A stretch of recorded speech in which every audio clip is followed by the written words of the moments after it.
Supply क्यों बढ़ी? LED bulb. उसी में अगर हम योगदान करें, अगर हम हर घर पे अगर आज की डेट में सोलर लगा देते हैं तो 24 आवर सप्लाई ही नहीं आएगी, बाकी बिजली का बिल भी बचेगा।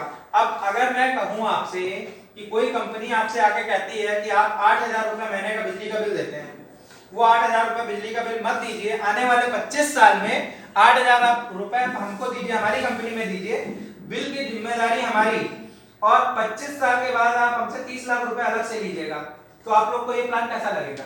बहुत बढ़िया है ना? ऐसी कोई स्कीम है नहीं, बट मैं आपको ये बता रहा हूँ कि ऐसा हो सकता है और आप खुद कर सकते हैं, आपको किसी को देने की जरूरत नहीं है, आप खुद कर सकते हैं। और कैसे करेंगे कि मैंने अगर किसी की लड़की हुई है तो मोदी जी कहते हैं पेड़ लगा दो सागवान का, 25 साल में तैयार हो जाएगा। मैं कहता हूँ अगर लड़की हुई है किसी के घर में या लड़का भी हुआ है, उसकी पढ़ाई में भी आज की डेट में 25-30 लाख रुपए खर्चा होता है, तो वो सोलार लगा दे, 25 साल बाद वो काट ले, उसको पैसा मिलेगा और सोलार तो आगे देता रहेगा। सोलार इज एन एसेट और इलेक्ट्रिसिटी बिल इज लायबिलिटी। आप लायबिलिटी पे इन्वेस्ट करते हो कि एसेट पे इन्वेस्ट करते हो, ये आपका डिसीजन है। आप बचत कैसे कर सकते हो 30 से 35 लाख रुपए की अगर आपका 8,000 बिल आता है, वो मैं आपको दिखाता हूं। अब देखिए हम हाइब्रिड की कॉस्ट लेके चल रहे हैं, जो कि सबसे कॉस्टली प्लांट है, क्योंकि ऑन ग्रिड सस्ता है, सर भी जानते होंगे।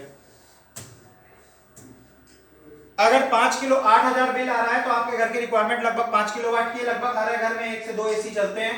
वैसे तो 7 किलोवाट होता है एक्चुअल डिमांड, लेकिन 5 किलोवाट हम लेके चलते हैं।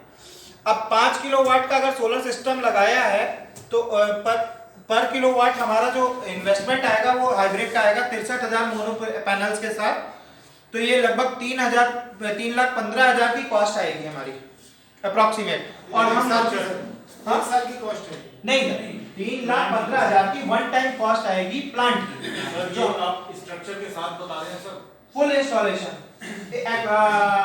अगर आपको लखनऊ में लगाना है तो ट्रांसपोर्ट भी इंक्लूड है, और अगर लखनऊ के बाहर लगाना है उसमें का ट्रांसपोर्ट एक्स्ट्रा, बस ट्रांसपोर्ट एक्स्ट्रा लगेगा। बाकी सारा आपका इंक्लूड है, स्ट्रक्चर से लेकर के बैटरीज तक सब कुछ इंक्लूड है, इंस्टॉल करके देंगे, सब पूरा चालू करके देंगे। हाइब्रिड का ये लोड लेगा सर सोलर सिस्टम? सर 100% नहीं लेगा तो कैसे? 3 एसी, अगर 3 एसी सर 5 किलोवाट के अंदर अगर हम 5 किलोवाट के अंदर का लोड लेगा सारा। ये बताइए सर, आगे आने वाली स्लाइड्स पे आप पूरा ब्रेकडाउन दिखाएंगे क्या, सर इसमें क्या क्या देंगे? मैं अभी आपको सब कुछ बता रहा हूँ। पहले मैं फर्स्टली ये करना चाहता हूँ कि एक मिथ दूर करना चाहता हूँ कि सोलर प्लांट बहुत से लोग क्यों नहीं लगवा पा रहे हैं घर में, महंगा है। अब मैं ये बता रहा हूँ कि महंगा नहीं है, आप जो कर रहे हैं वही कीजिए।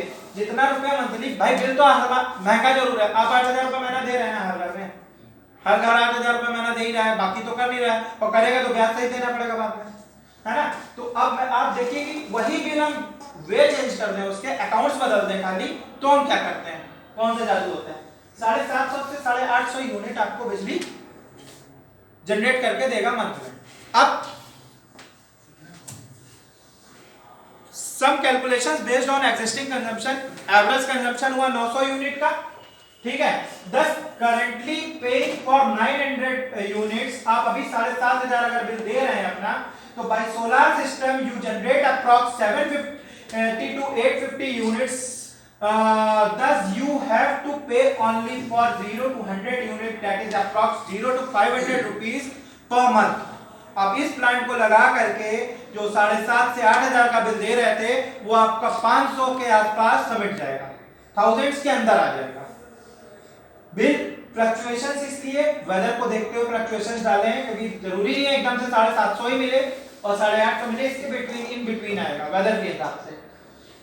10 you save average 7,000 rupees per month, क्योंकि आपका बिल आ रहा है 500 रुपए, तो आपको 7,000 रुपए महीने की बचत आ रही है। अब पैसा कहां से आएगा प्लांट लगाने का, क्योंकि हमारे अपर मिडिल क्लास फैमिली के पास इतना बैलेंस भी अचानक नहीं होता है कि हम सरप्लस पड़ा है कि 3 लाख रुपया लगा दिए।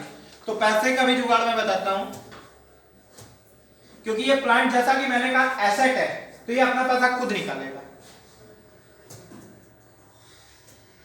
अब हम बात करते हैं कि if money arranged bye loan, अब मान लेते हैं 10% पे हमें पर्सनल लोन मिल जाता है इजीली, ठीक है। अगर हम 10% पे 5 साल के लिए पर्सनल लोन ले लेते हैं, तो हमारी मंथली ईएमआई कैलकुलेटर सबके पास होगा, उसमें देखेंगे 693 की ईएमआई आएगी मंथली। और 3,15,000 का लोन अमाउंट होगा जिसपे हम 5 साल में 86,000 के आसपास ब्याज देंगे, टोटल हम 4 लाख पे कर देंगे। अब हम मंथली बिल कितना पे कर रहे थे सर? 7,500 से 8,000 रुपए, ठीक है। अब हम क्या कर रहे हैं, ईएमआई पे करेंगे प्लस जो 500 का डिफरेंस है वो पे करेंगे। तो अप्रॉक्स हम उतना ही पे करेंगे जितना हम अभी कर रहे हैं, हम कुछ एक्स्ट्रा पे करने वाले नहीं है। 10 अप्रॉक्स मंथली पेबल अमाउंट, जो अभी का मंथली पेबल अमाउंट आएगा इस प्लांट के साथ, वो आएगा अप्रॉक्स 7,000 रुपए। अभी भी वही आ रहा है, 7 से 7,500 के बीच में आ रहा है, बस हमने तरीका बदल दिया उसका। उसके बाद अब इस पे इस तरीके से हम करेंगे क्या, gross total savings in upcoming 25 years. 25 years में हम, जो मैंने कहा था पेड़ लगाने वाली बात, अब देखिए कैसे कैसे क्रॉस सेविंग आएगी। करंटली अप्रॉक्स 7,500 पे कर रहे हैं, इस सिस्टम के थ्रू आपका पेमेंट 7,000 पे रेगुलेट हो जाएगा। 7,000 पे रेगुलेट होने के कारण आपको 500 रुपए पर मंथ की बचत आएगी। नेक्स्ट 5 ईयर आप 30,000 रुपए बचा पाएंगे, ठीक है। उसके बाद after 5 years your monthly saving approximate, क्योंकि उसके बाद तो हमें ईएमआई देनी नहीं है, तो वो 7,000 रुपए हमारे बच गए। अब वो 7,000 रुपए हम इन्वेस्ट कर सकते हैं अपने फ्यूचर के लिए, अपने बच्चों के लिए। तो हम वो भी बताएंगे कि इन्वेस्ट अगर नॉर्मल सबसे थकी हुई स्कीम में इन्वेस्ट करते हैं तो कितना बचेगा।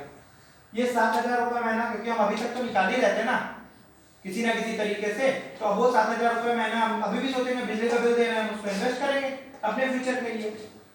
उसमें नेक्स्ट 20 इयर्स में आप नॉर्मल तरीके से अगर आप जाते हो तो ये इतना पैसा 16,80,000 रुपए आपकी सेविंग होती है। अगर आप 7,000 रुपए महीना नॉर्मली एक रखते जाओ, एक के ऊपर एक, एक के ऊपर एक, तो टोटल सेविंग इस तरीके से हो जाती है। ट्रेडिशनल सेविंग जो क्रॉस होती है वो 17,10,000 की।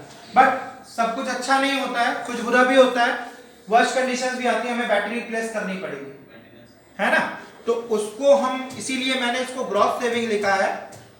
अब मान लेते हैं कि हमें वर्स्ट कंडीशन है कि 3 बार बैटरी रिप्लेस करानी पड़ी 25 साल में, तो अगर हमें 3 बार भी बैटरी रिप्लेस करानी पड़ी तो जो हमारा रिप्लेसमेंट कॉस्ट आएगा, महंगाई को देखते हुए मैंने हायर साइड रखा है 1,80,000 रुपए 3 टाइम बैटरी रिप्लेसमेंट का।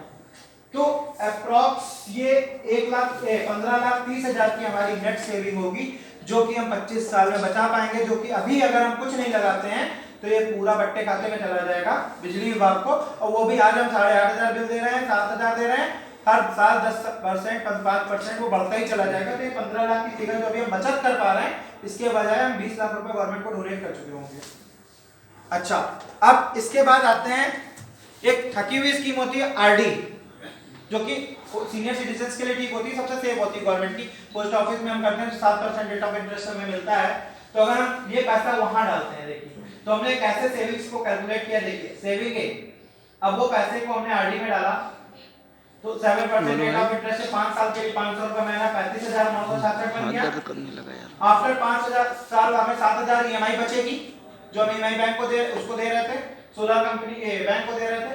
वो ईएमआई अगर हम 10 साल तक इन्वेस्ट करते हैं तो वो मेरी बन जाती है आरडी में 12,15,000 रुपए, है ना। उसके बाद फिर सर नेक्स्ट उसको हम अगर एफडी करा देते हैं नेक्स्ट 20, क्योंकि हम तो 25 इयर्स का प्लान लेके चल रहे हैं, तो हमें 25 लाख रुपए मिल जाएगा पहले 10 ईयर की ईएमआई का। नेक्स्ट 10 ईयर की ईएमआई हमारी 12,15,000 बन जाएगी। अब सबको अगर हम कैलकुलेट कर लेते हैं तो 25 साल के बाद हम जो मालिक बन जाएंगे, अप्रॉक्स 37 लाख से ऊपर की सेविंग हम कर पाएंगे। जो पैसा अभी हम गवर्नमेंट को डोनेट कर रहे थे, हम तरीके बदल के इतना पैसा अपने बच्चों के फ्यूचर के लिए या अपने फ्यूचर के लिए बचा पाएंगे।